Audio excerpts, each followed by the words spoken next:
Hey everyone, it's Soul here, and welcome back to my YouTube channel. Having finished playing and discussing the main game of Resident Evil 7, there was a surprising amount of story left over that was left out, mainly in relation to the two characters of Zoe and Lucas Baker. The questions of, did they escape, did they remain stuck on the property, did they live or die, those questions still remained, and luckily, the developers wasted no time putting together these last few pieces of the story, as well as a few little extras. This is going to be a bit of a shorter and more casual video than I normally do, but let's discuss Resident Evil 7's DLCs and why I find them to be a bit of a cause for confusion rather than a good conclusion to the stories. As always though, please remember to hit that like button, click subscribe to see more videos from me, and leave a comment down below. Here is your one and only warning, that this video contains spoilers. Alright, grab those car keys, put on that mask, and let's get into it. The first of the DLCs to be released was Banned Footage Volume 1, which came out on January 31st, 2017, only a week after the release of the main game. It included the minigames titled Nightmare, Bedroom, and Ethan Must Die.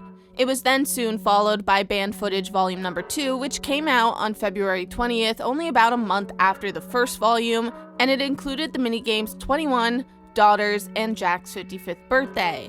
Now, while Nightmare, Bedroom, and 21 were fun games to play as you follow along with the story and experience of one of the Baker's previous victims by the name of Clancy, they don't actually add anything to the story or lore of Resident Evil 7, and it's the same sort of situation for Ethan Must Die and Jack's 55th, where you play as Ethan and Mia Winters. Sure, they are fun games to play, but I am not here to analyze the actual gameplay itself, because I love to analyze the stories and the characters. Now, I'm sure there's plenty of other channels that have reviewed it for the gameplay qualities, but we will not be looking at these games here on this channel. We will be moving on to the games focused on the story and the characters that add to the lore of Resident Evil 7's Biohazard. The only game from Banned Footage that actually adds to the story at all is the one titled Daughters.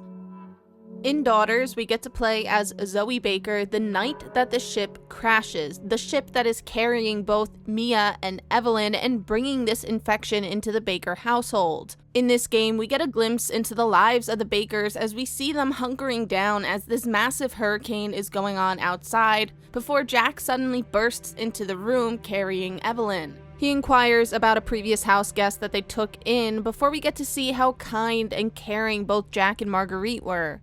They're taking in and helping these strangers as this storm passes over them and rages outside, and we even get this kind and caring line from Jack. Zoe, go get some fresh clothes from the laundry room, okay? Oh, looks like there's some sort of oil spill or something. Yes. Let's get this poor girl some fresh clothes and into a warm bed. We'll put her in Lucas's old room. Oh, come on, can't you put her somewhere else? Oh, Lucas, you just hush. You long outgrown that room. Always wanted to run a bed and breakfast. You got your big break, didn't you? Get her to bed. I'll put some soup on. There's a sense of hospitality and humanity behind him that we didn't see because he was controlled by Evelyn in the main game. Zoe then helps grab clean clothes for this girl, but when she goes upstairs, the girl, Evelyn, wakes up with a jump scare. All right, little girl, let's get you cleaned up. They're mine now. What?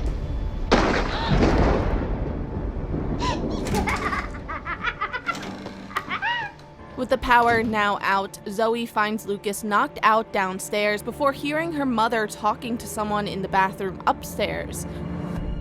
Wanting to show Zoe her gift, Marguerite turns around, revealing all of her bugs, but in order to save his daughter's life, Jack suddenly fights with his wife as Zoe rushes to get some rope.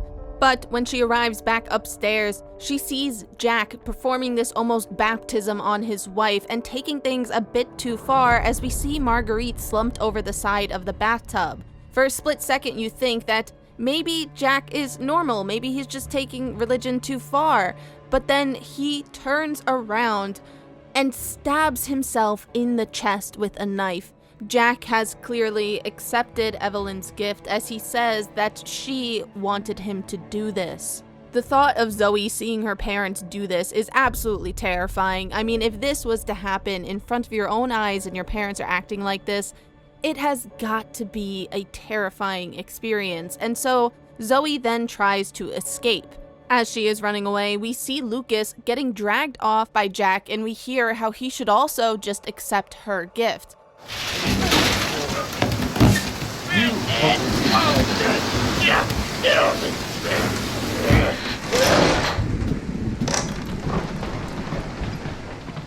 Running into her mother downstairs, patrolling the house, we see something interesting. Marguerite, no matter what you do, will attack Zoe, but she then tries to fight off the will of Evelyn very briefly, but long enough to give Zoe her keys.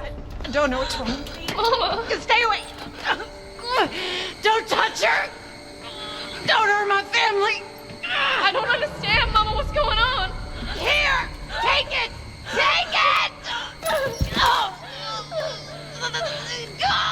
Depending on what you do next will determine which of the two endings you get. If you run off to the garage and you try and have Zoe escape via the car, Evelyn will suddenly appear in front of her as both Jack and Marguerite drag her out of the car before Jack beats her up.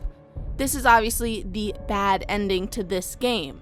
A screen will then show up stating that this is only one of many ways that Zoe's story could have ended on that night. But in the second ending, if you had run out the front door of the house and towards the trailer where the other house guest that Jack was talking about earlier is sleeping, you will have Zoe find Mia, as well as Mia's diary entries and letters of apology, but most crucially, Mia's information about the serums and the cure for this infection. As Zoe reads the notes, Evelyn will then appear once more, and waking up the next morning, her family suddenly appears normal. Zoe thinks for a moment that it was all just a bad dream, but Evelyn then appears behind Jack and Marguerite, staring at Zoe, before she jumps forward and calls her her sister. As the game then ends, we learn that Zoe will go on to spend her days trying to find the serum, and in the evenings, trying to avoid her family's murderous rampages. Now, let me just start off by saying that I really like that they have these two different endings here, as well as the unofficial third ending in which if you mess up and get caught, Zoe will get infected too early. Now, I know I criticized the main game for having two different options for the ending despite having a canon ending, so this might be a bit hypocritical of me to say, but I think it worked really, really well in this DLC. It feels much more contained since it's its own sort of game. I like the fact that you can run around this house and get different endings while you're searching for the true ending that goes with the rest of the story for Resident Evil 7. It just kind of felt out of place in the main game, but in this situation for the DLC, I actually really liked this. I also really like that we get some expansion on the characters that I already mentioned, like Jack and Marguerite earlier on, but there's also an important detail relating to Lucas in this game.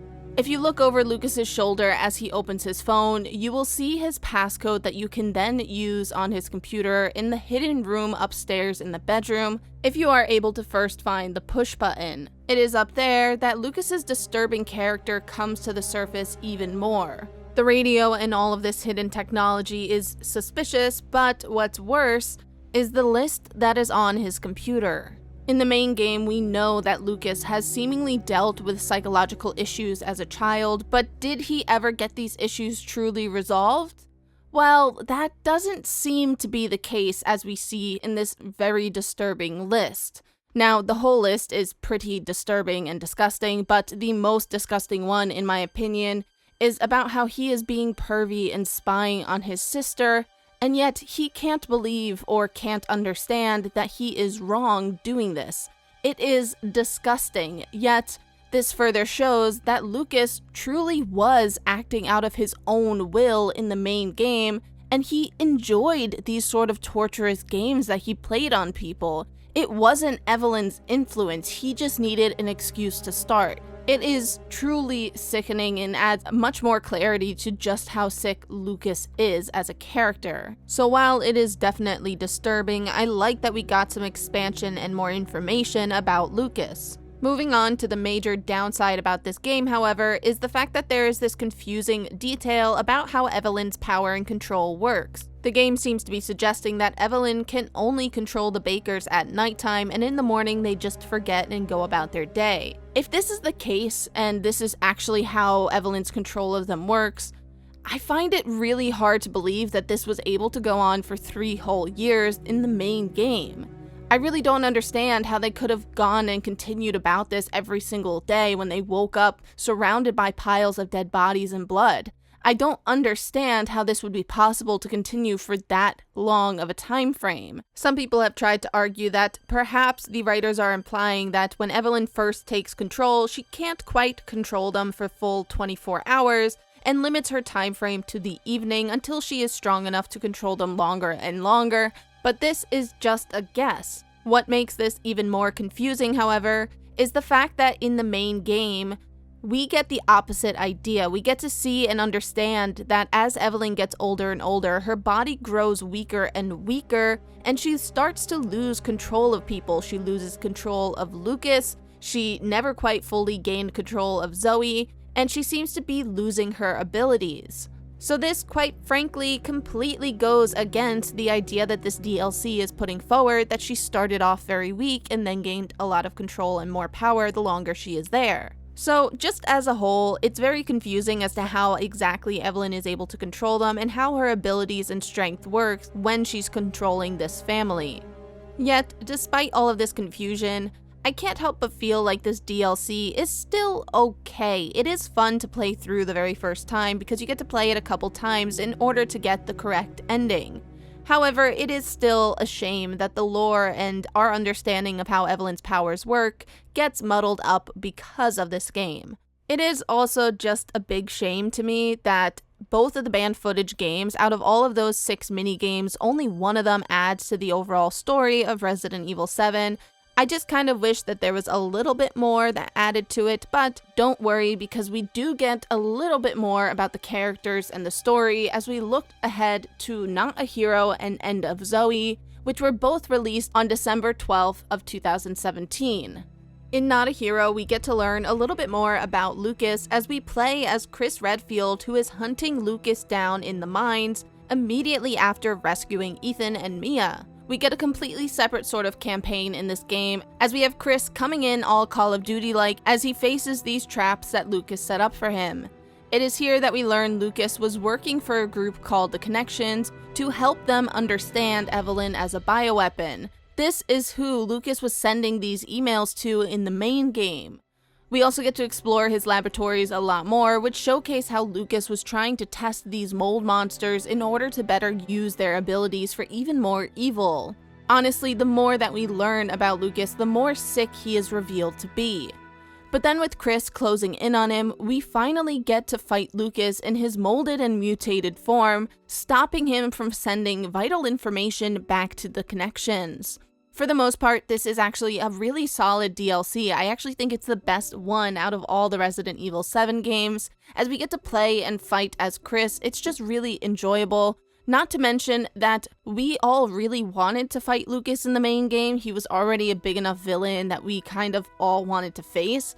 So the fact that we finally get to do that here was really satisfying, especially after all of the added information that we learned throughout these DLCs. It just made you hate Lucas even more, which made you want to fight him even more, and we finally got that boss fight against him. And in terms of the overall story of this game, I actually think that this DLC adds a lot more. However, the only slight issue that I have that confuses me a little bit is, when did Lucas start working at this company? The main game kind of makes it seem like he was contacted by the Connections because of Evelyn suddenly arriving there. However, there's notes in the laboratory which seem to imply that he was maybe working there earlier before he all of a sudden turned, and before the Connections needed this information from him. It's almost as if he got a sort of promotion with Evelyn arriving at his house. How involved was he before Evelyn eventually attacked his family? We don't actually know. And I know a lot of you are probably watching this that might be saying, so what, it's just a fun game to give us an ending to Lucas's story, it's just something fun to play as Chris, but I just have to point these things out because to me the story is still and probably just forever incomplete. And you guys know by now that I love dissecting the stories. So no, it's not the end of the world that there is this confusing part to Lucas's character. However, it is just a minor negative in this DLC. Yet, I still think that this game is the best DLC out of all of them. I think this one was the most well-rounded, had the best gameplay, and the best additions to the stories and characters. And with that, that leads us to our final DLC of Resident Evil 7, the End of Zoe. Now, End of Zoe is a crazy, stupidly funny game in which I learned that I cannot, for the life of me, play solely hand-to-hand combat games. I did so bad with this. I was so desperate to get some sort of weapon, which I never really got. And despite my horrible performance playing this game, this one adds in so many more questions. Now, in End of Zoe, we play as Lucas and Zoe's uncle, Jack Baker's brother, Joe. Joe has apparently been living on the same Baker property and has been seeing a lot of these mutated monsters, but for some reason, he is not very aware of what's going on. He's not involved with his family. He's very mild and okay with everything, but as everything is going down, he stumbles upon Zoe, who has sort of crystallized after she is left behind by Ethan and Mia. In an attempt to rescue and cure his niece, he then goes on this mission to find a cure and a serum for this infection. Fighting off these molded monsters as well as infected alligators, Joe comes face to face with a sort of swamp mold enemy, which turns out to be his brother Jack. Now, I have to admit, I do kind of find this funny because we fight Jack so many times in the main game, and then to fight him once more in the DLC just seems a bit redundant, but at the same time, I get it. The sort of poetic analysis of a brother fighting a brother, it makes the story feel a bit more complete. After Joe is eventually successful, he does get the serum and Zoe is cured, and we end the game with Zoe receiving a phone call from Ethan, who is happy to find out that she survived. Zoe! Zoe, are you there? It's you! I don't believe it. You actually made it. We both did. You didn't forget about me. I told you I'd send help, and I always keep my promises. Thank you, Ethan. Now, while the gameplay is not my cup of tea, I could see why some people would like this style of gameplay. However, in my opinion, the story is severely lacking and confusing. I like the ending with Ethan having to call Zoe after we spent the whole main game with Zoe calling Ethan. It is a nice sort of conclusion to their friendship and teamwork throughout the main game. However, the fact that Zoe is crystallized, she's not a character, she's not prominent, we don't actually learn anything new about her, kind of aggravated me. I wanted to learn more about her. We got so much more about Lucas's character throughout the DLCs that the fact that they left Zoe's character and personality out of it was a bit weird to me. I wanted more. However, the character of Joe is even more confusing, and the lore and timeline of when these infected mold monsters started attacking him just adds to a lot of the overall confusion. If the Bakers have been infected for 3 whole years and Joe lives on or right next door the Bakers' property, how did he not find out that his family is infected? How did he not become aware that they were killing and murdering other people? Somehow, he never went over there for the holidays. He was never made aware of this situation, despite it being 3 years of this. To make it even more confusing, if he lives on the property and was experiencing these mold monsters, why wouldn't he think that this is something that's wrong? It just doesn't make much sense to me. And again, I get it, it's just a DLC, it's just meant to be fun, but it aggravates me because I really wanted to know more about Zoe. So at the end of Zoe is definitely my least favorite out of these 3 games. However, I could completely see why some people who like this gameplay style would love this game. It's wacky, it's fun, it's a bit silly, and just, yeah, to play through it once is enjoyable, but for me personally, it's not good because it's lacking the story. So I guess to sort of wrap things up, while all of these games were fun to play through once, I won't really be going back to play them. There's nothing really of value to it for me because I was searching for the characters and the story additions, but as we just discussed, there really wasn't any, and the few details that we got caused a lot more confusion rather than a solid conclusion to the lore and story of Resident Evil 7. So with that, guys, if you liked my very brief discussion here, please remember to hit that like button down below and leave your thoughts in the comments section. While you're down there, click subscribe to see more videos from me, and turn on notifications if you want to be notified whenever I post a new video. Thanks for watching, everyone, and I will see you future souls next time. Bye, guys!